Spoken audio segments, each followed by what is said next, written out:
頂日啊，黃振勳甲囡仔講 ，You need to learn Taiwanese， 一句話隨引起各界對台語傳承的討論。根據到2020年行政院的調查，這6歲到14歲囡仔講台語的比例，敢若剩7.4%爾。那台語團體也刊一張這公開批，感謝這件代志，讓社會關注到台語傳承的問題。學者是建議講呢，這台語的傳承就愛對這家庭開始做，也呼籲政府呢愛提英國語言政策來回實咧處理台灣社會過去的語言創傷。政府官員也愛佇咧公共場合講台語，才聽好甲台語救倒轉來。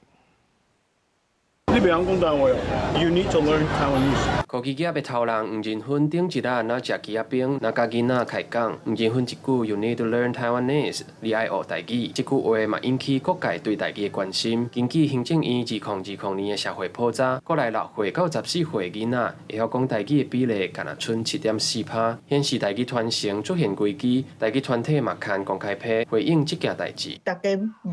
過去無機會接受到正確的台語的教育，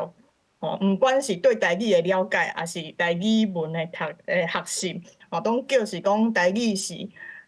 較無水準的，對袂着時代的，是無路用的，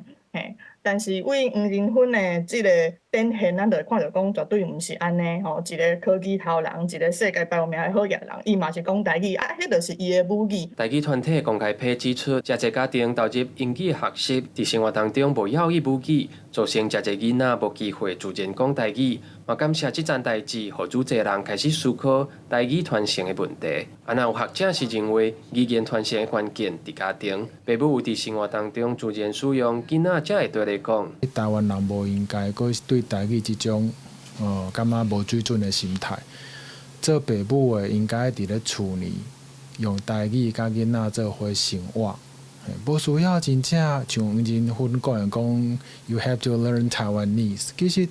囡仔無需要去學語言，囡仔只要父母去用迄個語言甲囡仔做伙生活，囡仔自然就會得到迄個語言。學者講，台灣社會毋敢講台語，其實是過去語言政策造成的心理創傷。呼籲政府就要替過去語言政策回實咧，針對目前社會獨尊華語的問題，學者要求政府的官員嘛要接佇公共場合講台語。記者郭金陽、王志光台北報道。